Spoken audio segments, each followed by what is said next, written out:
유튜브 시청자 여러분 안녕하십니까. 차 한잔의 도론도담의 시간입니다. 오늘의 주제는 반야심경의 공은 역발상의 결과물이다 라는 주제를 가지고 방금사님과 도론도담을 나눠보도록 하겠습니다. 방금사님 안녕하십니까. 네, 안녕하십니까? 앞에 참 경치가 좋습니다. 예, 여기 저 국립해양박물관 옆인데요. 이청에 올라오셔가지고 옆으로 빠져나오시면은 이런 경치를 보실 수가 있습니다. 저 멀리 이 오륙도도 보이고요. 또 해양대학교가 있는 조도, 아치섬도 보입니다. 예. 그렇군요. 오늘의 주제에 대해서 설명을 한번 해주시죠. 예. 그죠? 그게 그 공이 사실은 이 대성불교권에서는 상당히 유명한 단어인데요. 막 공을 빼놓고는 뭐 이렇게 그 설명이 안 될 정도로 교설이 설명이 안 될 정도로 그렇게 중요한 단어인데, 이 공이 그렇다면은 이 대성불교를 일으킨 사람들의 발명품일 수도 있거든요. 갑자기 공이 등장해서 아주 중요한 위치를 차지한 것을 보면은 초기 불교에는 없는 그런 개념을 대성불교의 그 논사들이나 아니면은 소위 보살이라는 사람들이 만들어내어서 그 공이라는 단어를 썼을 수도 있단 말입니다. 그래서 그렇게도 이제 1차적으로는 접근을 해볼 수가 있고요. 또 한 가지 접근은, 또 다른 한 가지 접근은 뭐냐 하면은 이 공이라는 단어가 역발상의 산물일 수도 있다라는 것입니다. 그래서 이 역발상은 우리가 이제 일반 상식에서 진행되는 그런 생각을 거꾸로 하는 것이죠. 예를 들어 보자면은 뭐 몇 년 전에 보면은 제법 오래됐죠. 뭐 거의 한 7, 8년 된 것 같은데 제 기억상으로는 그 알파고라는 AI와 우리나라 그 이세돌 구단 바둑 대결을 벌였죠. 그렇죠. 예, 그래서 이세돌 구단이 이제 한 번 이기고 나머지는 졌죠. 그렇죠. 그렇게 해서 일단은 뭐 전체적으로 패배한 게 됐는데, 그 뒤에도 이제 이 알파고보다 더 뛰어난 인공지능이 나와가지고 이 프로 바둑 기사들하고 이렇게 대국을 벌였는데 거의 이기지를 못했답니다. 거의 이기지를 못하고 이 인공지능들이 다 이기는 그런 상황이 되었다고 하는데, 요 몇 달 전에 보도된 바에 의할 것 같으면은 미국의 아마추어 기사가 아마 6단인가 뭐 한다고 그러는데, 그 아마추어 기사가 이 인공지능을 상대로 해서 거의 다 이겼답니다. 한 번 지고 다 이겼는가 뭐 그렇게 했답니다. 진짜요? 예, 뭐 7판인가 8판인가를 떴는데, 프로 기사도 아니고. 예, 아마추어가. 근데 이 사람이 이제 이 인공지능을 이긴 방법은 의외로 간단해요. 그래요? 예.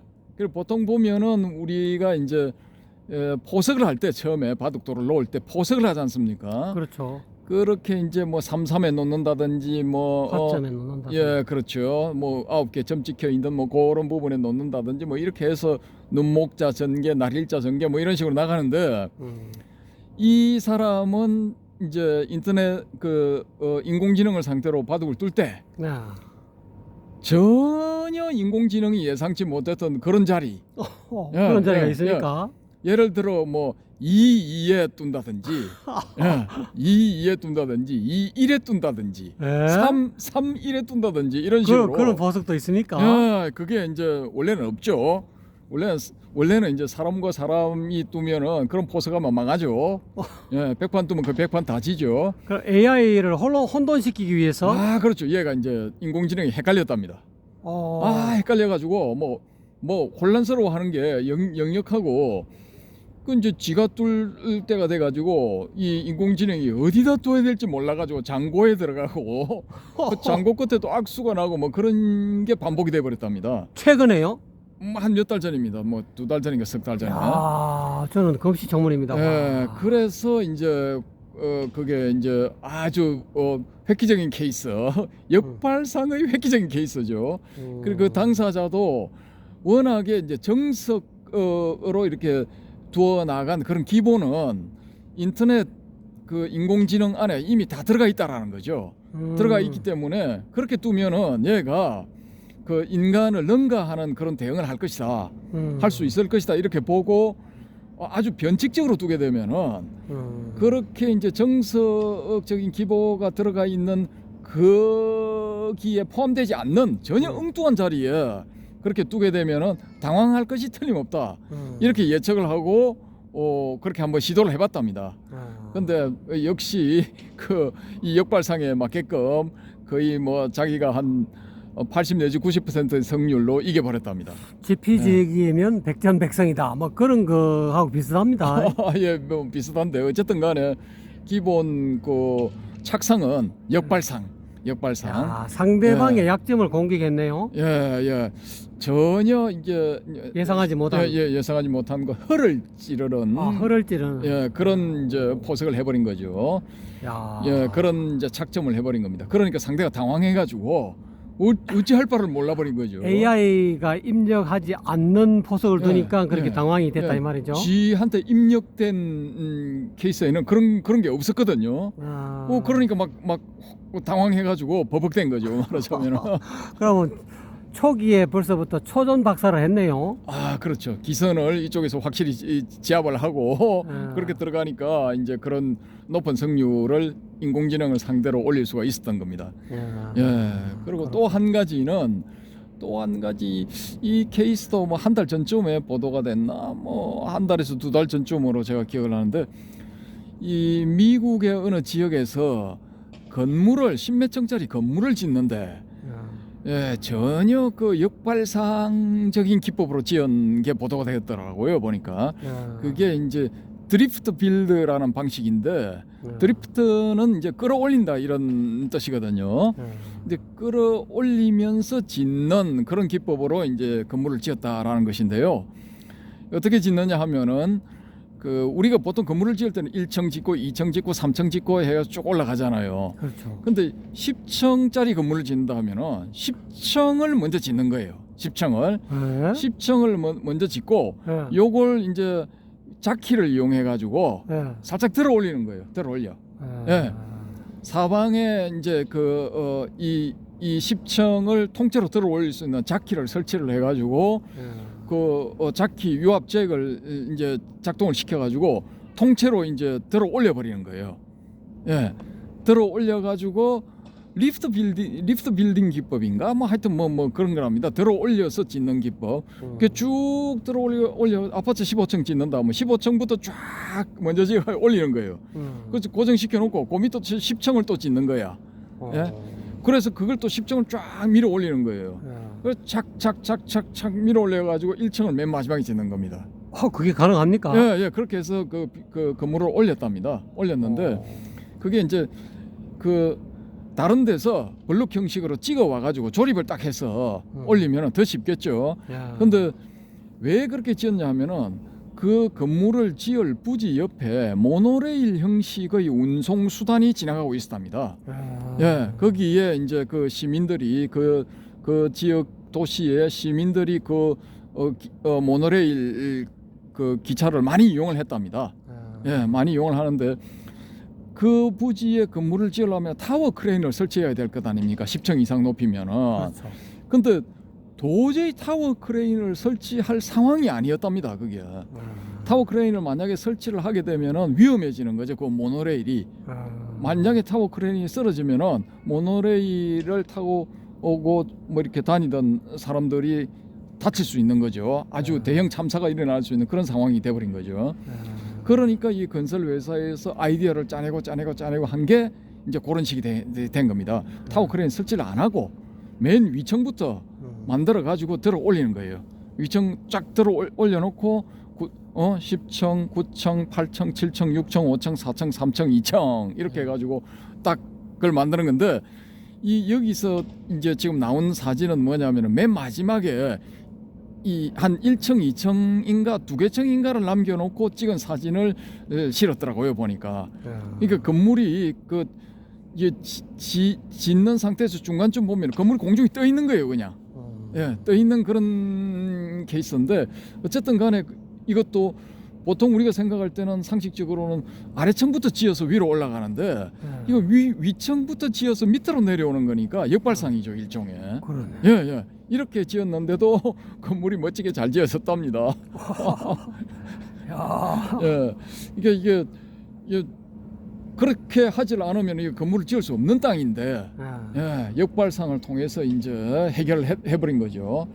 그것처럼 이 두 케이스처럼 대성불교를 처음에 일으켰던 그런 사람들 소위 보살들도 이 교리적으로 뭔가를 설명을 할 때 예, 기존의 교리들 이런 거 가지고는 안 된다라고 판단을 하고 새로운 뭔가를 제시를 하는데 그 공이라는 단어를 제시를 한 거죠.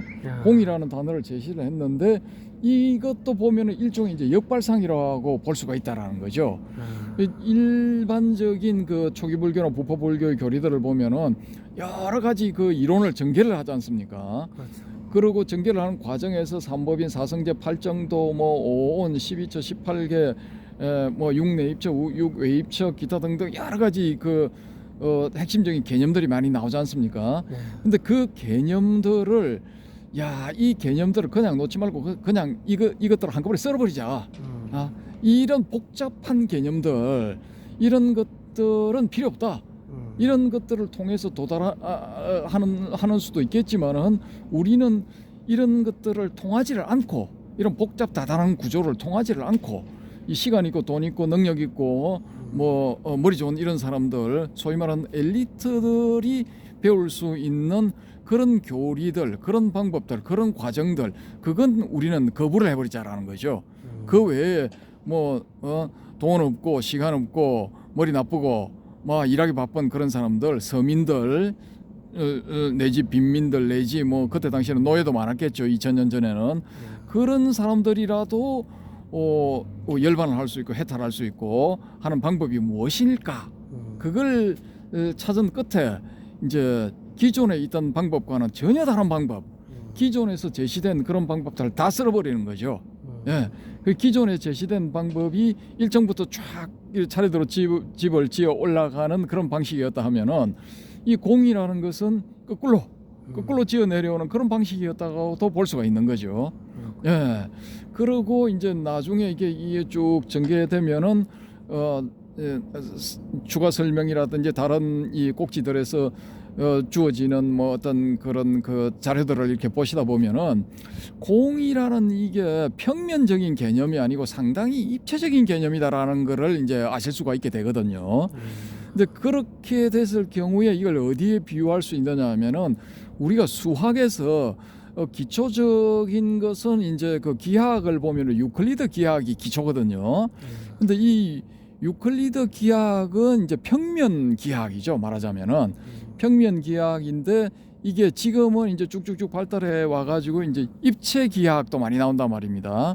도형을 이용한 뭐 입체 원이라든지 직육면체, 정육면체 이런 것도 있고 또 이제 위상 수학이라 해가지고 그 좀 이렇게 3차원을 또 넘어서서 4차원적인 그런 수학도 나오거든요.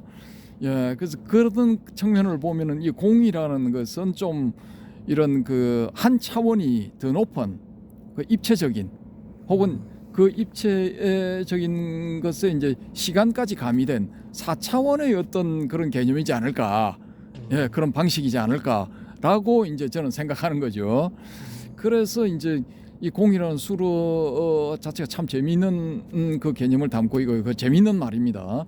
재미있는 말이고 슈냐 하면 그냥 공인데 슈냐타 하면 공성이 되고 둘이 이제 전혀 다른 전개가 된다는 것도 재밌고요. 또 초기 불교에서 뭐 소공경, 대공경, 그다음에 제1위 공경, 또 수보리와 그 공의 관계를 설명해 놓은 그런 경전들 이런 것들을 보면은 초기 불교에 있는 수천 개의 경 중에 몇 개 안 되거든요. 서너 개, 뭐 이 정도밖에 안 되고 다른 걸 많이 발굴해 낸다 해도 10개를 못 넘어갈 거라고 저는 보고 있거든요. 그러면은 뭐 이런 것처럼 감안을 해보면은 처음에 초기 불교, 부파 불교는 이 공을 다루질 않았다는 거예요. 공이라는 개념도 없었고 다루질 않았다는 거죠. 근데 대승불교의 그 보살들이 나타나서 공이라는 개념을 제시를 하고 그 공이라는 개념을 제시를 하면서 이 초기불교, 부파불교에서 전문적으로 다루던 그 전문 수로들을 싸그리 그냥 배척을 해버린 거예요. 예, 이런 거 해가지고는 뭐 이런 거는 이제 소수 특권층 이런 엘리트들을 위한 것이다. 그런 사람들이 열반에 도달하고 해탈에 도달할 수 있는 그런 방편들이지. 일반인들, 보통 사람들 이런 사람들은 전혀 다른 그 방법하고는 맞지를 않다. 그 사람들한테 맞는 것은 공이다라는 것이요. 공. 예, 이 공성, 수냐타 공성을 이해를 하게 되면은 바로 열반에 도달하고 해탈을 할 수 있다라고 이제 제시를 한 거죠. 그래서 이 공이라는 것은 역발상의 결과물, 역발상의 산물인 동시에 또 더 나아가서 어떻게 보면은 이 대승불교를 들고 나온 대승불교를 주장하기 시작한 이 사람들, 즉 보살들의 발명품이라고도 볼 수가 있다라는 거죠. 예. 그 양쪽 측면을 다 가지고 있지 않을까라고 이제 저는 그렇게 보는 거죠. 예. 그렇군요. 야, 듣고 보니까 굉장히 수긍이 갑니다. 여러분은 어떠셨습니까? 오늘은 간단하게 공에 대해서 방거사님과 함께 토론도담을 해보았습니다. 유익하셨다면 구독, 좋아요 부탁드리고요. 방거사님 감사합니다. 감사합니다.